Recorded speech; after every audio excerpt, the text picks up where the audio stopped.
Ces 20 années qui ont été intéressantes parce qu'on a quand même eu un cumul de crises absolument pas communes, hein. On a commencé par la bulle Internet. Alors c'était un petit peu avant les 20 années dont vous parlez, c'était en 2000-2001. Ensuite on a eu la crise financière, on s'en souvient, c'était 2008-2009. Après on a eu le Covid en 2020 et maintenant on a les événements géopolitiques que nous connaissons, que ce soit en Ukraine ou en Israël. Donc on peut dire que le monde immobilier n'a pas été épargné par cette succession de crises et le monde immobilier, c'est le monde réel. Pour autant, je retiendrai 4 paramètres qui me semblent importants. Le premier, c'est la globalisation de nos marchés. Le marché de l'investissement, par exemple, en année normale, c'est à peu près 300 milliards. Et c'est l'internationalisation d'un marché qui était auparavant très domestique, très national. Là, on a 40 à 45% de nos investisseurs qui sont nos domestiques. Je pense notamment aux gros fonds asiatiques, aux fonds américains, ou également aux gros fonds anglo-américains ou encore canadiens. Le deuxième sujet, moi, qui m'intéresse, c'est la diversification de l'allocation des classes d'actifs. Le bureau était vraiment la matière noble, la matière dominante, est arrivée ensuite la logistique, et c'est bien heureux, le résidentiel, les actifs de santé, les actifs de loisirs.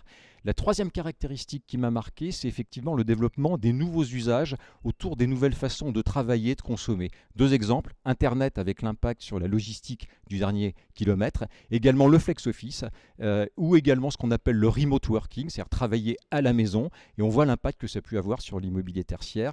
Et la dernière phrase qui m'intéresse sur cet immobilier de 20 ans, c'est la RSE, puisqu'on voit que tous nos investisseurs, nos utilisateurs, les parties prenantes sont à fond sur ces sujets d'engagement responsable dans l'immobilier. Agité, hein, serait le premier mot qui me vient à l'esprit parce qu'effectivement, le monde de l'immobilier en général, que ce soit le résidentiel, que ce soit le monde tertiaire, logistique, sont impactés par une très très forte baisse des volumes traités, c'est à peu près moins 55% par rapport à l'an dernier.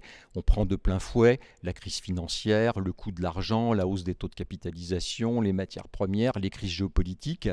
Donc c'est un marché qui est très très agité comme on ne l'a jamais vu. Ça me rappelle un peu la crise des années 90, espérons qu'elle dure moins longtemps.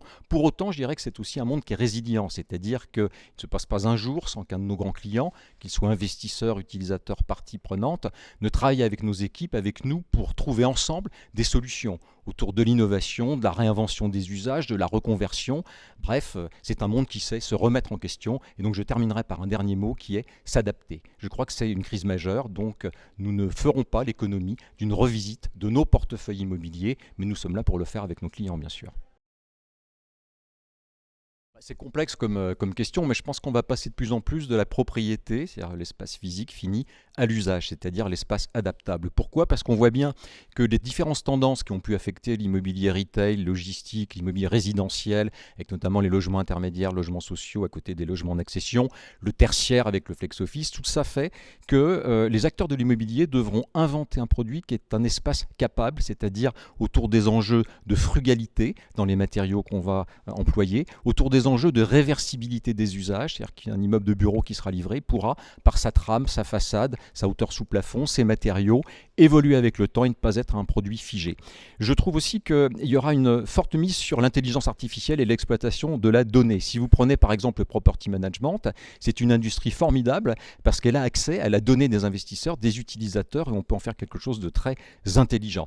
Et enfin, je pense qu'on ne va pas s'exonérer de l'analyse de l'impact écologique de notre immobilier de demain, puisque vous savez que nous sommes responsables entre 30 et 40% des émissions carbone à cause de l'immobilier. Donc je crois qu'il y a un gros travail à faire sur cet immobilier de demain qui doit être plus écologique, plus vertueux, plus responsable, mais également plus solidaire. Et moi, je pense qu'on va aller vers un immobilier de l'intensité des usages et d'un partage des usages avec la population. Cet immeuble en est un bon exemple, puisque vous voyez derrière moi une rue intérieure, mais qui accueille également 5 ou 6 utilisateurs de bureaux, 6 ou 7 formules de restauration, un rooftop accessible par les habitants de Boulogne, notamment là, les écoles, les associations de seniors, mais également un club de sport. C'est un immobilier où il y a une chronotopie des usages qui est beaucoup plus intense. C'est à mon avis l'immobilier de demain. Dans 20 ans, j'en sais rien, mais de demain en tout cas, j'en suis persuadé.